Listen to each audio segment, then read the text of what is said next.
Hello, we are doing chapter 7. Today we'll be continuing The Phantom of the Opera by Gaston Leroux. Chapter 7. Faust and What Followed.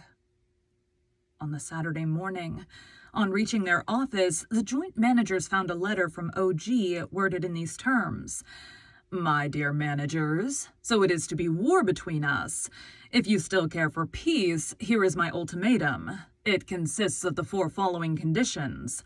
1. You must give me back my private box, and I wish it to be at my free disposal from henceforward. 2. The part of Margarita shall be sung this evening by Christine Daae. Never mind about Carlotta. She will be ill. 3. I absolutely insist upon the good and loyal services of Madame Giry, my box-keeper, whom you will reinstate in her functions forthwith. 4. Let me know by a letter handed to Madame Giry, who will see that it reaches me that you accept, as your predecessors did, the conditions in my memorandum book relating to my monthly allowance. I will inform you later how you are to pay it to me. If you refuse, then you will give Faust tonight in a house with a curse upon it. Take my advice and be warned in time. O.G. Look here, I'm getting sick of him, shouted Richard, bringing his fists down on his office table. Just then Mercier, the acting manager, entered. Lachenel would like to see one of you gentlemen, he said. He says that his business is urgent, and he seems quite upset. Who's Lachenel? Asked Richard. He's your stud groom. What do you mean, my stud groom? Yes, sir, explained Mercier. There are several grooms at the opera, and Monsieur Lachenel is at the head of them. And what does this groom do? He has the chief management of the stable. What stable? Why, yours, sir. The stable of the opera. Is there a stable at the opera? Upon my word, I didn't know. Where is it? In the cellars on the rotunda side. It's a very important department. We have 12 horses. 12 horses? And what for, in heaven's name? Why, we want trained horses for the processions in the Juve, the Profeta, and so on. Horses used to the boards. It is the groom's business to teach them. Monsieur Lachenel is very clever at it. He used to manage Franconi's stables. Very well, but what does he want? I don't know. I never saw him in such a state. He can come in. Monsieur Lachenel came in, carrying a riding whip with which he struck his right boot in an irritable manner.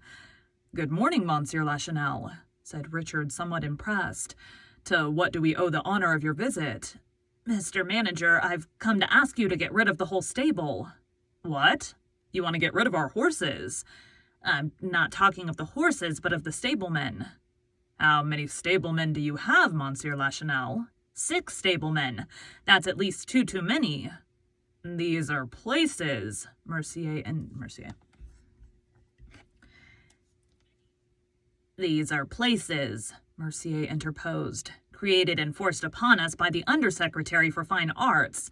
They are filled by protégés of the government. And if I may venture to...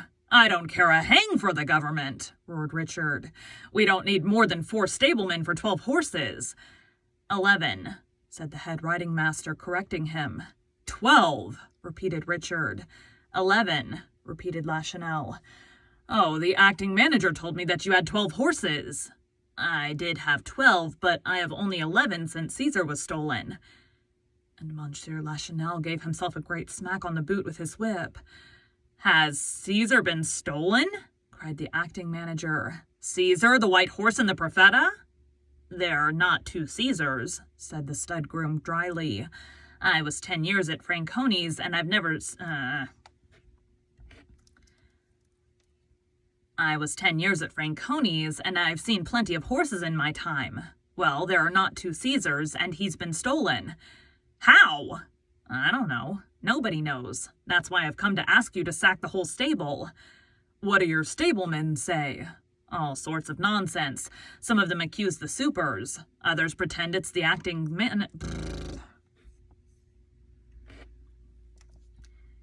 Others pretend that it's the acting manager's doorkeeper.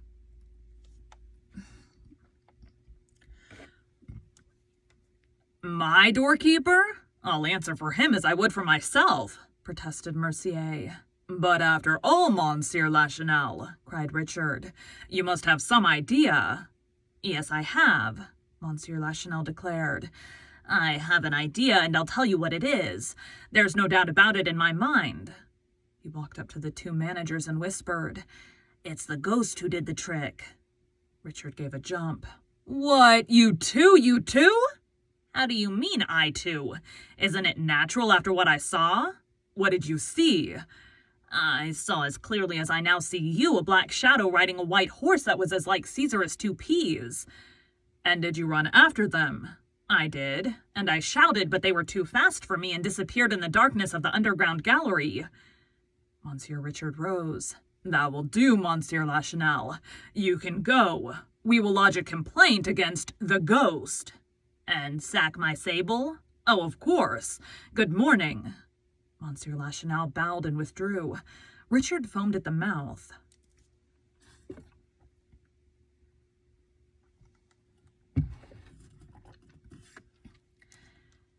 Settle that idiot's account at once, please. He's a friend of the government representatives, Mercier ventured to say. And he takes his vermouth at Tortoni's with Legrine, Skull and Perdusset, the lion hunter, added Moncharmin. We shall have the whole press against us. He'll tell the story of the ghost, and everybody will be laughing at our expense. We may as well be dead as ridiculous. All right, say no more about it. At that moment the door opened. It must have been deserted by its usual Cerberus, for Madame Giry entered without ceremony, holding a letter in her hand, and said hurriedly, I beg your pardon, excuse me, gentlemen, but I had a letter this morning from the opera ghost. He told me to come to you, that you had something to... She did not complete the sentence. She saw Furman Richard's face, and it was a terrible sight. He seemed ready to burst. He said nothing. He could not speak, but suddenly he acted. First his left arm seized upon the quaint person of Madame Giry, and made her describe so unexpected a semicircle that she uttered a despairing cry. Next his right foot imprinted its sole on the black taffeta of a skirt which certainly had never before undergone a similar outrage in a similar place. The thing happened so quickly that Madame Giry, when in the passage, was still quite bewildered and seemed not to understand. But suddenly she understood, and the opera rang with her indignant yells, her violent protests and threats. About the same time, Carlotta, who had a small house of her own in the Rue de Faubourg Street,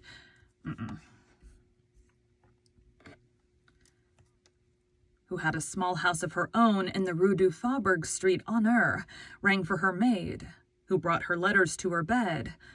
Among them was an anonymous missive, written in red ink in a hesitating, clumsy hand, which ran, If you appear tonight, you must be prepared for a great misfortune, at the moment when you open your mouth to sing, a misfortune worse than death. The letter took away Carlotta's appetite for breakfast. She pushed back her chocolate, sat up in bed, and thought hard. It was not the first letter of the kind which she had received, but she had never had one couched in such threatening terms. She thought herself, at the time, the victim of 1,000 jealous attempts, and went about saying that she had a secret enemy who had sworn to ruin her. She pretended that a wicked plot was being hatched against her, a cabal which would come to a head one of these days.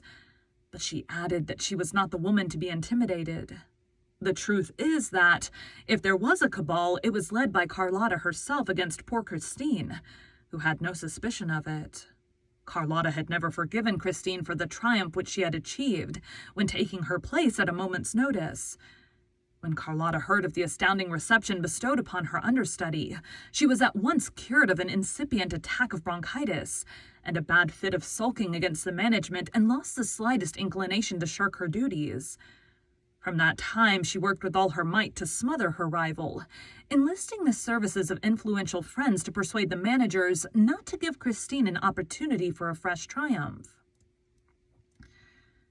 Certain newspapers which had begun to extol the talent of Christine now interested themselves only in the fame of Carlotta. Lastly, in the theater itself, the celebrated but heartless and soulless diva made the most scandalous remarks about Christine, and tried to cause her endless minor unpleasantness. When Carlotta had finished thinking over the threat contained in the strange letter, she got up. "We shall see," she said, adding a few oaths in her native Spanish with a very determined air. The first thing she saw, when looking out of her window, was a hearse. She was very superstitious, and the hearse and the letter convinced her that she was running the most serious dangers that evening. She collected all her supporters, told them that she was threatened at that evening's performance with a plot organized by Christine Daae, and declared that they must play a trick upon that chit by filling the house with her, Carlotta's admirers. She had no lack of them, had she? She relied upon them to hold themselves prepared for any eventuality and to silence the adversaries, if, as she feared, they created a disturbance.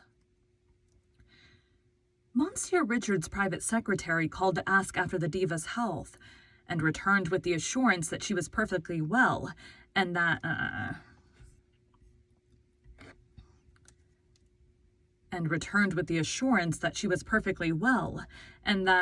were she dying, she would sing the part of Margarita that evening. The secretary urged her, in his chief's name, to commit no imprudence, to stay at home all day and be careful of draughts.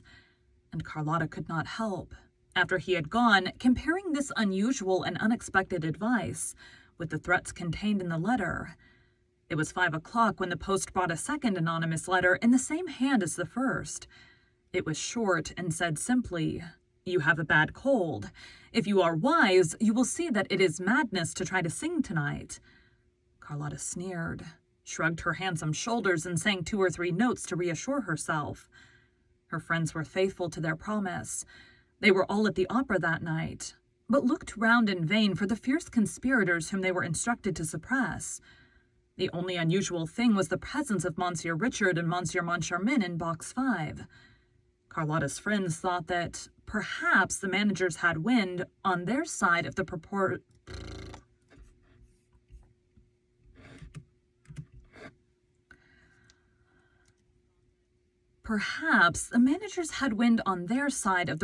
disturbance, and that they had determined to be in the house, so as to stop it then and there. But this was unjustifiable supposition, as the reader knows Monsieur Richard and Monsieur Moncharmin were thinking of nothing but their ghost. In vain do I call through my vigil weary, on creation and its Lord. Never reply will break the silence dreary, no sign, no single word. The famous baritone Carolus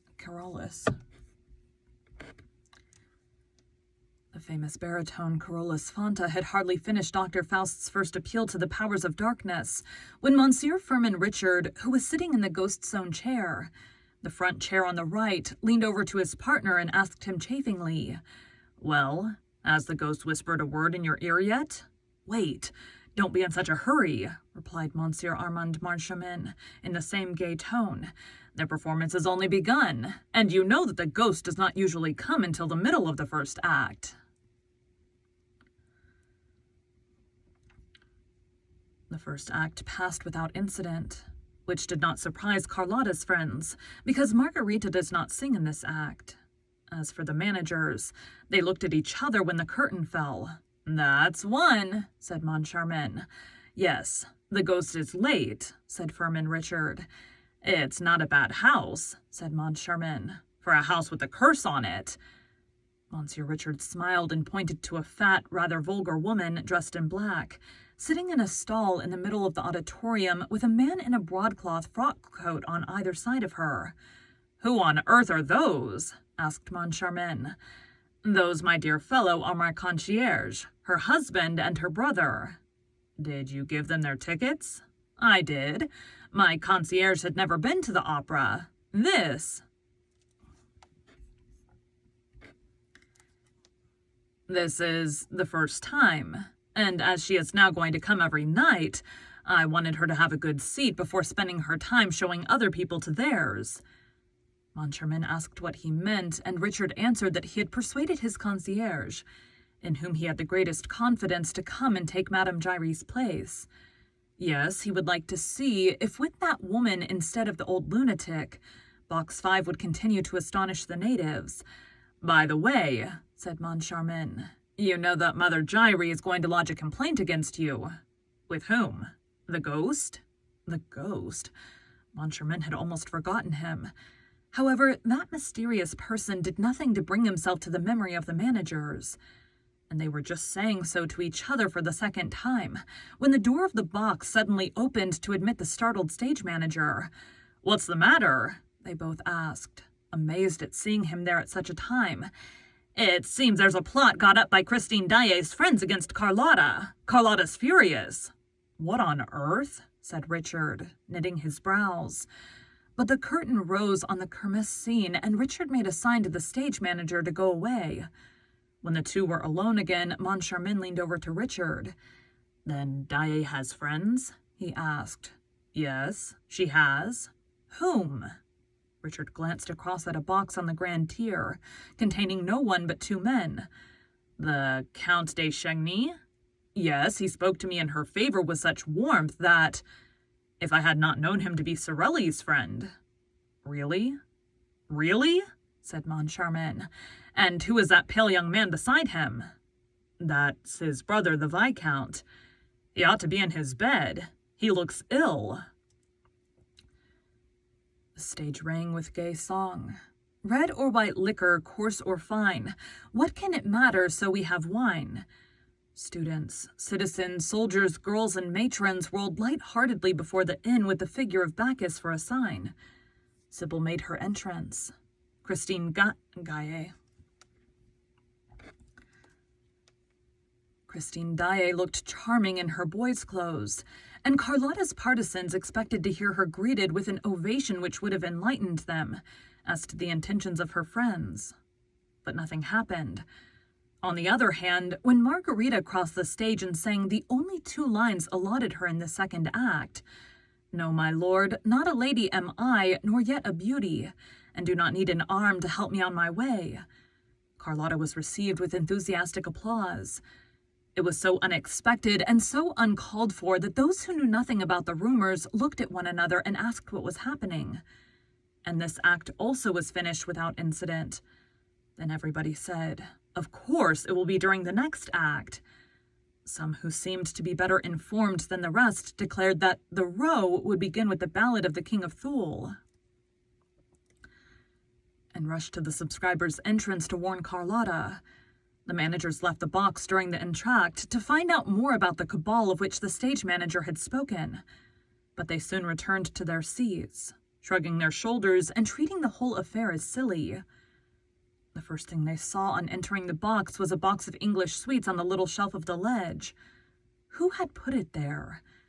They asked the box keepers, but none of them knew. Then they went back to the shelf, and next to the box of sweets found an opera glass. They looked at each other. They had no inclination to laugh. All that Madame Jairi had told them returned to their memory. And then, they seemed to feel a curious sort of draught around them. They sat down in silence. The scene represented Margarita's garden. "Gentle flowers in the dew, be message from me." As she sang these first two lines, with her bunch of roses and lilacs in her hand, Christine, raising her head, saw the Viscount de Chagny in his box. And from that moment her voice seemed less sure, less crystal clear than usual. Something seemed to deaden and dull her singing. "What a queer girl she is," said one of Carlotta's friends in the stalls, almost aloud. "The other day she was divine, and tonight she's simply bleeding. She has no experience, no training. Gentle flowers, lie ye there, and tell her from me." The Viscount put his head under his hands and wept. The Count, behind him, viciously gnawed his mustache, shrugged his shoulders and frowned. For him, usually so cold and correct, to betray his inner feelings like that, by outward signs, the Count must be very angry. He was. He had seen his brother return from a rapid and mysterious journey in an alarming state of health. The explanation that followed was unsatisfactory, and the Count asked Christine Daae for an appointment. She had the audacity to reply that she could not see either him or his brother.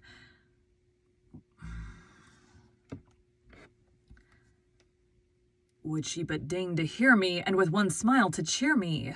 The little baggage, growled the Count, and he wondered what she wanted, what she was hoping for. She was a virtuous girl. She was said to have no friend, no protector of any sort. That angel from the north must be very artful. Raoul, behind the curtain of his hands that veiled his boyish tears, thought only of the letter which he received on his return to Paris, where Christine, fleeing from perils like a thief in the night, had arrived before him. My dear little playfellow, you must have the courage not to see me again, not to speak of me again. If you love me just a little, do this for me who will never forget you, my dear Raoul. My life depends upon it. Your life depends upon it. Your little Christine. Thunders of applause. Carlotta made her entrance. I wish I could but know who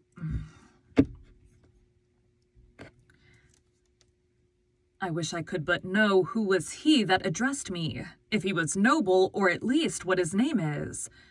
When Margarita had finished singing the ballad of the King of Thule, she was loudly cheered, and again when she came to the end of the jewel song. Ah, the joy of past compare, these jewels bright to wear. Thenceforth, certain of herself, certain of her friends in the house, certain of her voice and her success, fearing nothing, Carlotta flung herself into her part without restraint of modesty. She was no longer Margarita. She was Carmen. She was applauded all the more, and her debut with Faust seemed about to bring her a new success, when suddenly a terrible thing happened. Faust had knelt on one knee. Let me gaze on the form below me, while from yonder ether blue Let me gaze on the form below me, while from yonder ether blue, look how the star of eve, bright and tender, lingers o'er me, to love thy beauty too. And Margarita replied, Oh, how strange, like a spell does the evening bind me, and a deep languid charm I feel without alarm, with its melody enwind me, and all my heart subdue. At that moment, at that identical moment, the terrible thing happened. Carlotta croaked like a toad. Grrrp! There was consternation on Carlotta's face, and consternation on the faces of all the audience. The two managers in their box could not suppress an exclamation of horror. Everyone felt that the thing was not natural, that there was witchcraft behind it. That toad smelt of brimstone. Poor, wretched, despairing, crushed Carlotta. The uproar in the house was indescribable. If the thing had happened to anyone but Carlotta, she would have been hooted.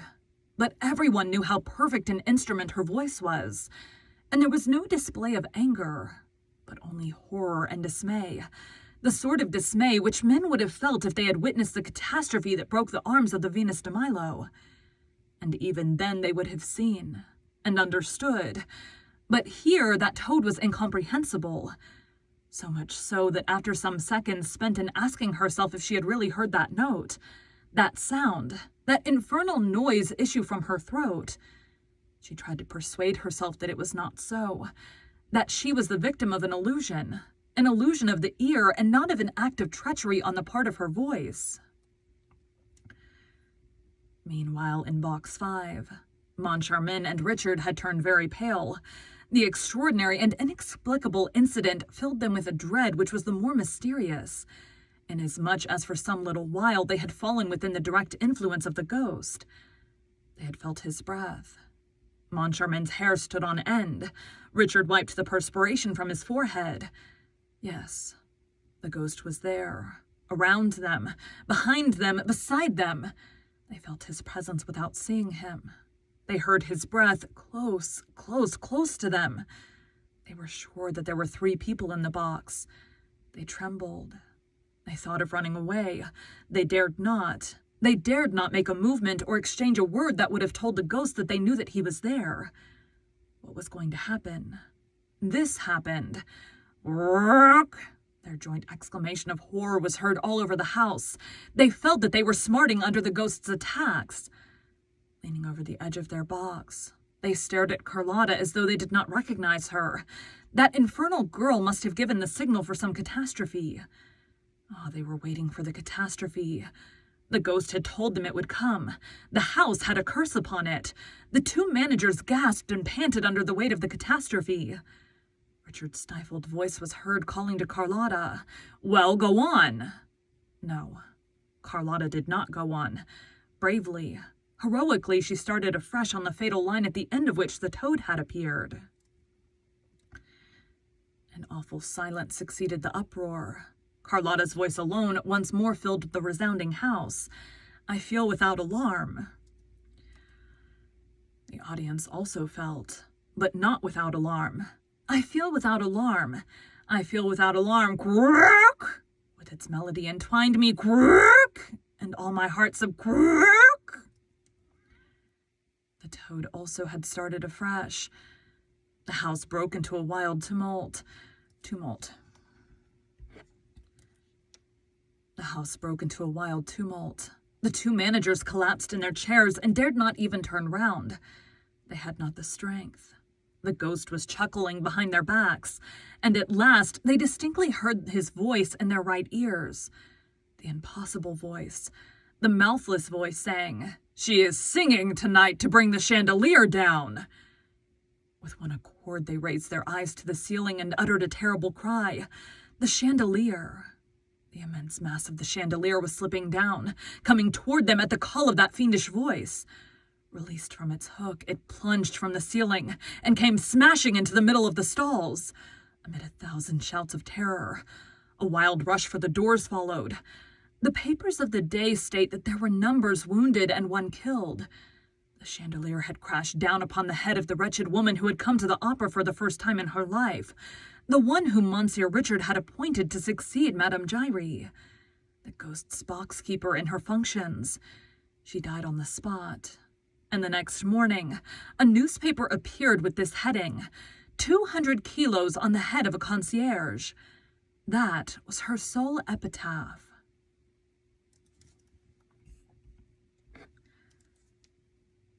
Thank you for joining Bite at a Time Books today, while we read a bite of one of your favorite classics. Again, my name,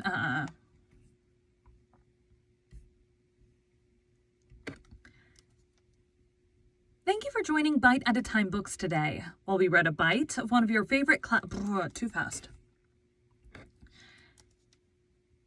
Thank you for joining Bite at a Time Books today, while we read a bite of one of your favorite classics. Again, my name is Bree Carlisle, and I hope you come back tomorrow for the next bite of The Phantom of the Opera. Okay. It's a longer chapter. Now I gotta go work. Thanks, guys.